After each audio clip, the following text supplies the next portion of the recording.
All right, guys. So clearly being injured sucks, but that doesn't essentially mean we don't have to go to the gym.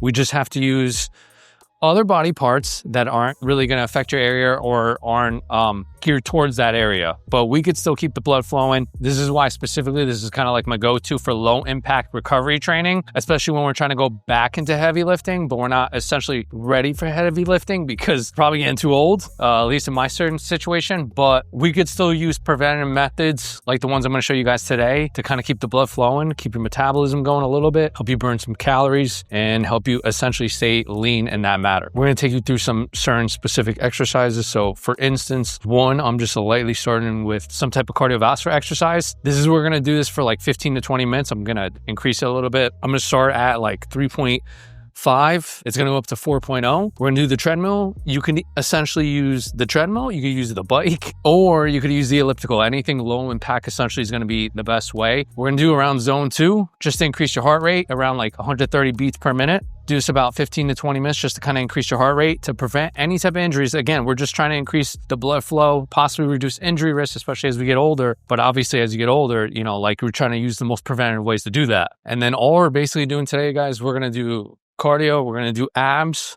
We're going to try to keep it pain-free, no strain, nothing too harsh on your body. Just we're going to do some pretty much increased blood flow, smart recovery, just for you to prevent any type of future injuries as well. But I always utilize this, especially when I get injured.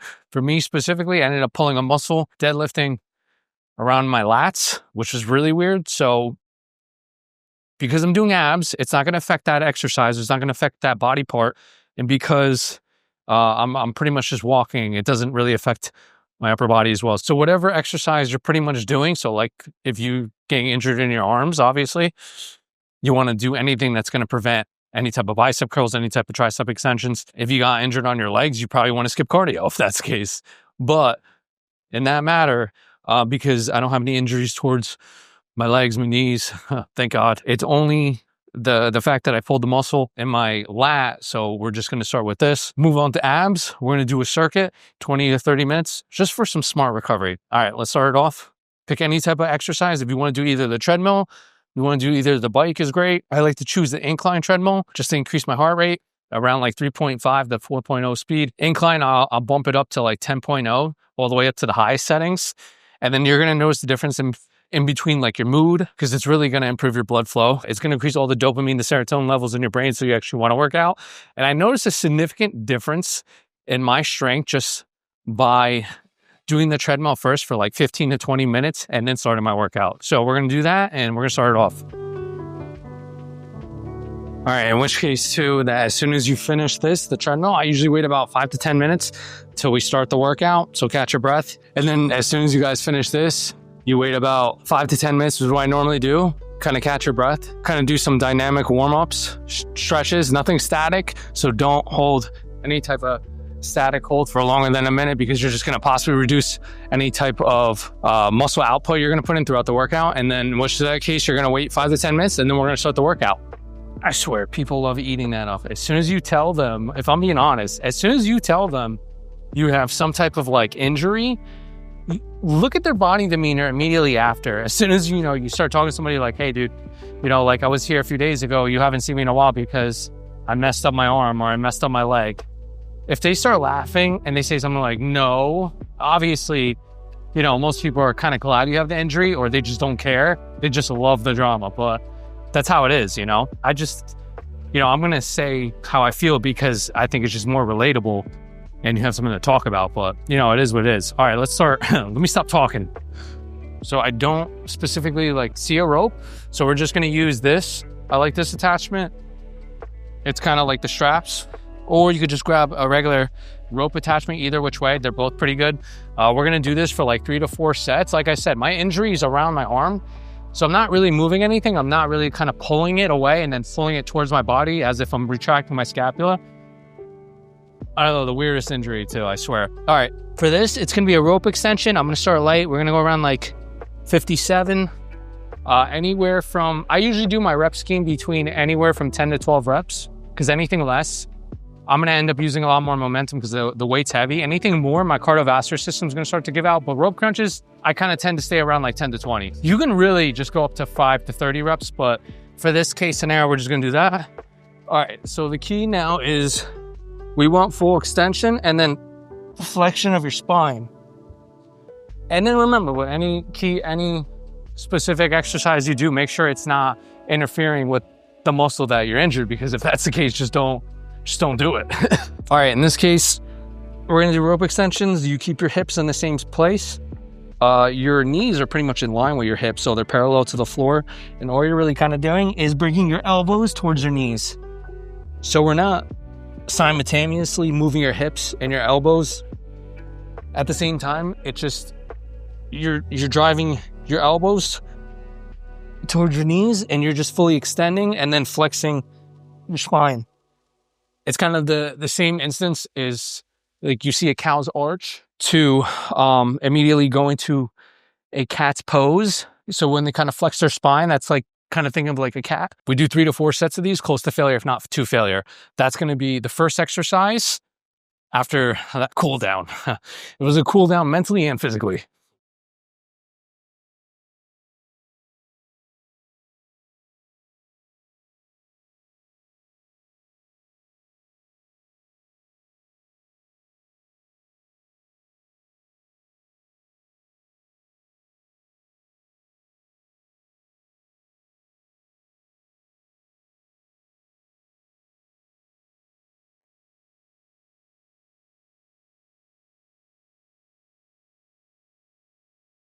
The only way you're going to know if you're going close to failure is if there's any type of involuntary slowing of the muscle. So you kind of could see like the same speed as I'm going down. So I'm just going to demonstrate it again.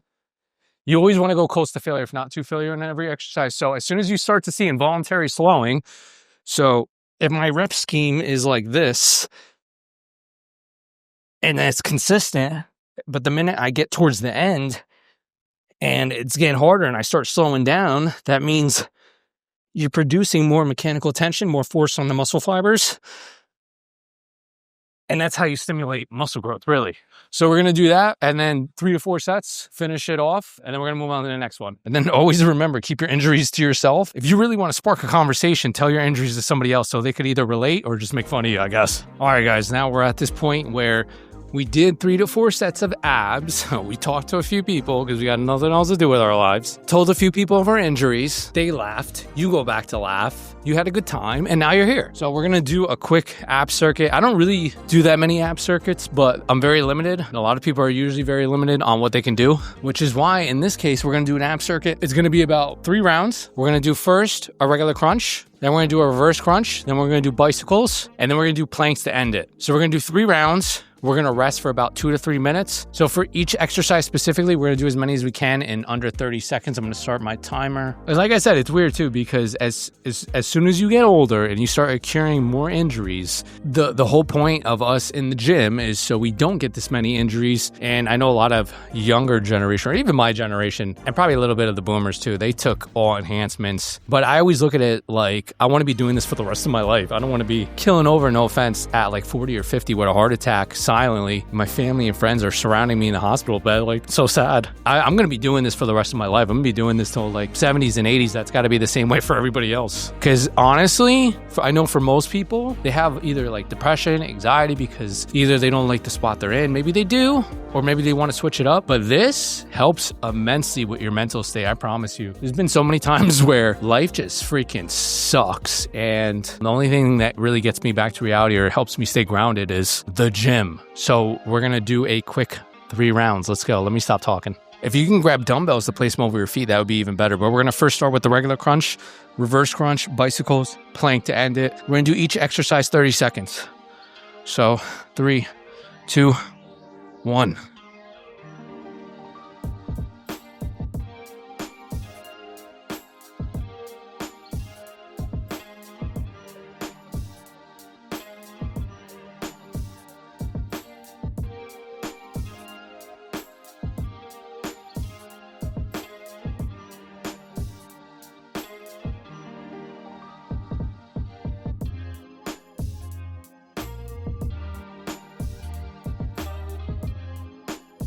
All right, 30 seconds. It's not as easy as it looks when you keep doing this. All right, reset it. And then we're going on to reverse crunch. You're gonna wanna keep your hands below your butt just to kind of help kind of relieve any type of lower back issues. Your hands are gonna be placed below your buttocks, just to kind of relieve any type of stress on your lower back. Keep your legs straight, and then you're just basically pulsing up.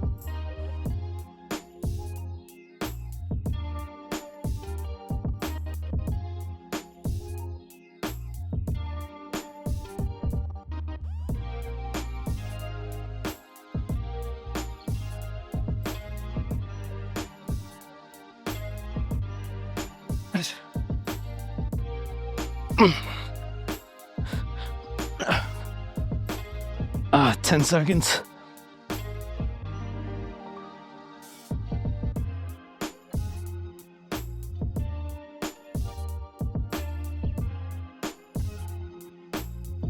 All right, then you immediately go into bicycles. So it's gonna be one elbow and then to the opposite leg, basically. So elbow, left elbow to right knee, right elbow to left knee.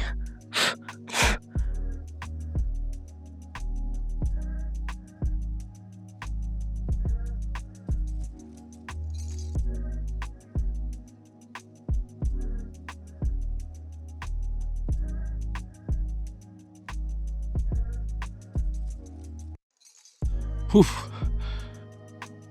All right, now planks, 30 seconds. Might want to move the plate. 3, 2, 1.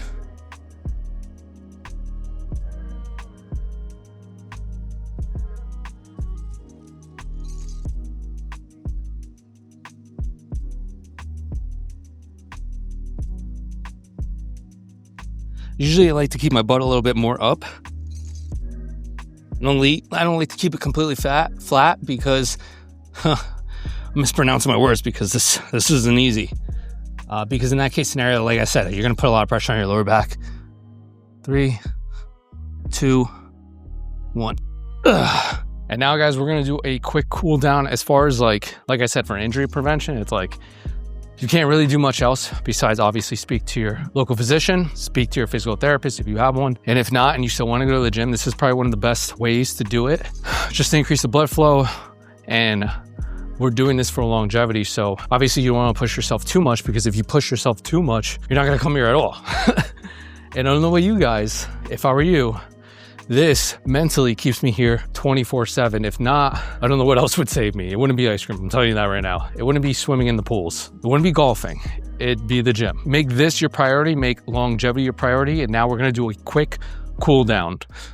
We have to. All right, guys, now we're going to do a quick cool down. We're just going to do a few specific movements to help kind of cool down our body, kind of get us back into that regular core body temperature state. So we're going to start with the first one. It's going to be a cobra stretch. We're basically gonna lie flat, hands underneath your shoulder, and then lift your chest. You should kind of feel this across your abs.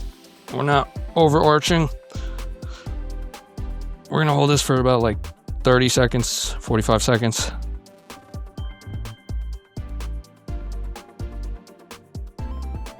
All right, and then the next movement, we're gonna go into a child's pose. So you're basically gonna sit back on your heels, arms extended, and then kind of forehead on the mat. Another like 30 seconds, 45 seconds. I usually like to twist and turn my body. And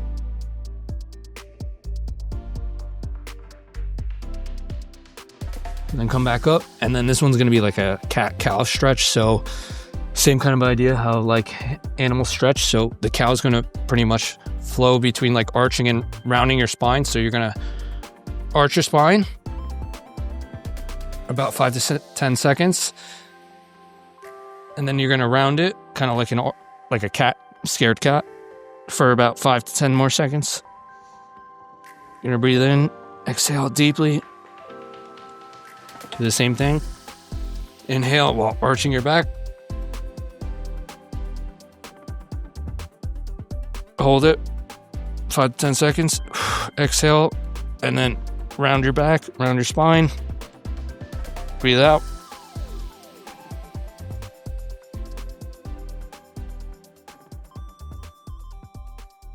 And then we're going to do some like kneeling hip flexor movements. So basically, your opposite knee is going to be 90 degrees of your opposite leg. You're going to reach one arm overhead, lean to the side, and then stretch.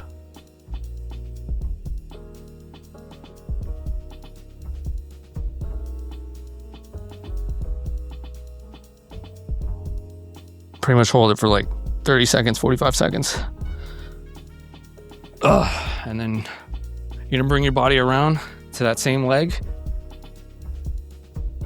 Keep your opposite hand across from your left knee. Hold it. All these type of movements are static stretching versus like a dynamic stretch where you kind of hold it or you kind of swing motions. All right, you're gonna do the opposite thing to the opposite leg. You're gonna place your hand on the inside of your knee. Rotate your torso upwards where your left hand is pointing towards the sky and the ceiling. Hold it for about 30 seconds, 45 seconds.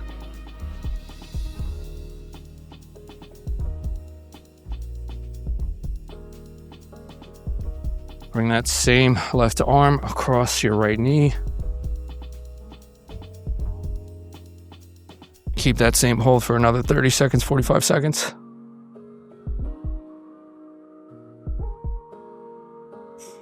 All right. Now we're going to do a seated forward fold.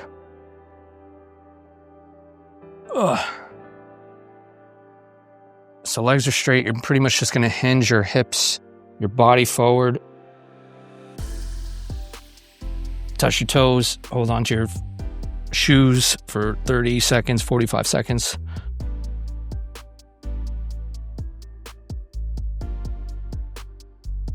Make sure you relax your neck. Breathe in. Breathe out.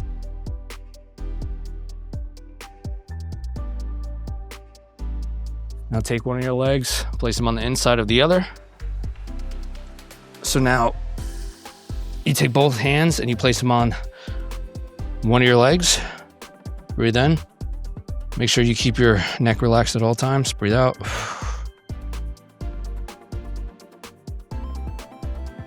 Let go slowly. Do the same thing with the opposite leg.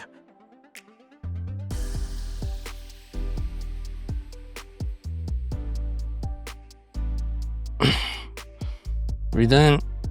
Breathe out slowly. Hold for about 30 seconds, 45 seconds.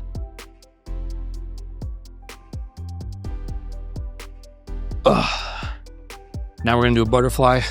So bring both feet together. Make sure both feet are touching together. Bring them as close as you can. Keep your elbows inside your hips. Kind of swing if you want. I'm going to bring it towards this way. Kind of see a forward motion. Bring your feet as close as you can inside your body. About 30 seconds, 45 seconds. Hold it.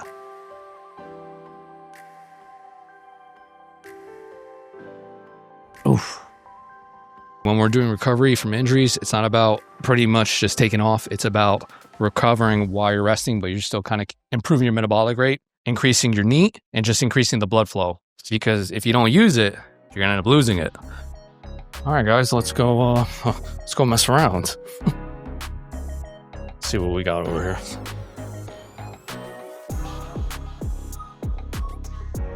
Usually with one of these rooms in the powerhouse gyms, they have a lot of strongmen, a lot of power lifters, a lot of weightlifters that are just crushing it. Yo! Gav, what's up, dude? Sorry, dude, I'm just shooting for my YouTube because I just like fucking around. What's up? What are you doing today? Bench. You killing it? It's Gavin.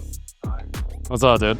Yo, why you look so much taller than me right now? That's Am I? I thought I was shorter. No, you're standing on boxes, bro. That's fine. Dude, you know what's weird? I was stiff-legged deadlifting over there, and then all of a sudden my arm kind of spazzed out my lat and I pulled a muscle. So I go to Paul because Paul's over there. I'm like, Paul. He's like, what's wrong? I'm like, I'm holding my lat. He's like, you're right. I'm like, no, bro, I need help. He's like, why? I'm like, my muscle just pulled. I don't know, dude. I'm like, you're not doing anything, bro. Come on. So I had to help him like 2 days ago. He's probably like, yo, where is this kid? I'm like, oh. All right, guys, that's pretty much it for the workout. When you come to the gym, utilize specific movements that don't essentially target the muscle itself. You could still come to the gym, still have a decent workout, increase the blood flow. Something's always going to be better than nothing. And then you get to see everybody you know in the gym as well. Till next time, you guys.